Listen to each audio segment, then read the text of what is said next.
Good morning and happy Friday. You're watching Proof Weight Loss Surgery Works. My name is Gretchen and normally you see me on Tuesdays.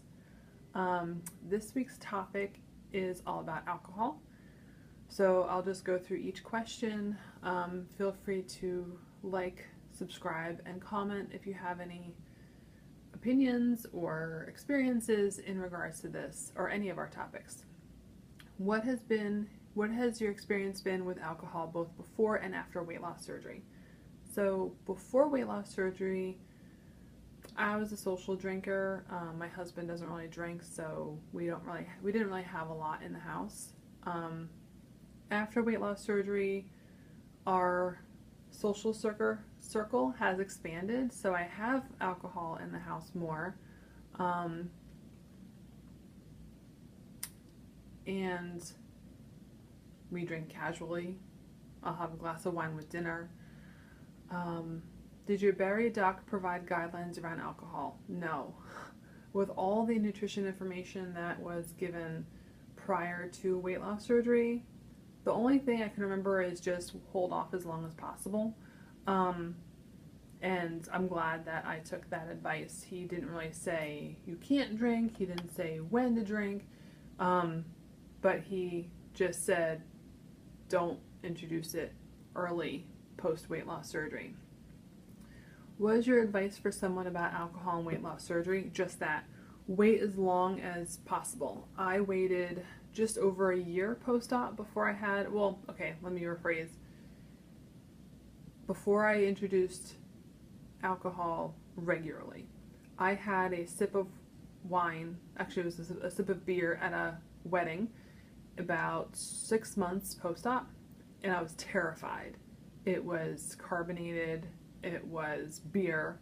I had no idea how I would react. I've always heard the recommendation to try alcohol at home when you reintroduce it because you don't know how your body is going to react, and that's really good advice. Don't do it at a party, don't do it at a bar, try it at home, and don't go hog wild right away. Have a glass of wine, have a glass of champagne.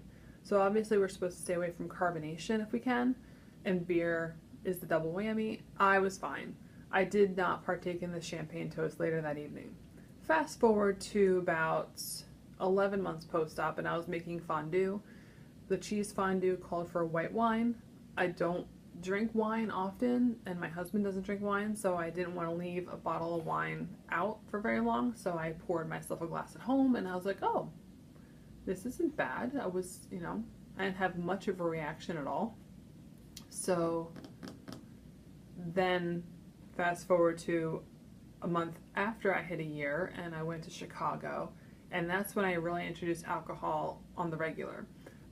It was a vacation, so when I came home I wasn't drinking a lot, but I knew how I'd react, so it hit me harder, and also I sobered faster.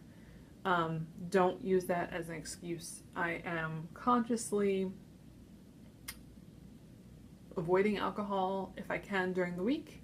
I'll have a cocktail with dinner, but there was a point, I would say February, March of this year, where they started knowing me at the liquor store near my house on Fridays, and I didn't think that was a very good thing.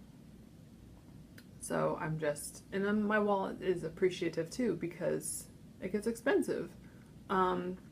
Alcohol is a very hot topic in the community.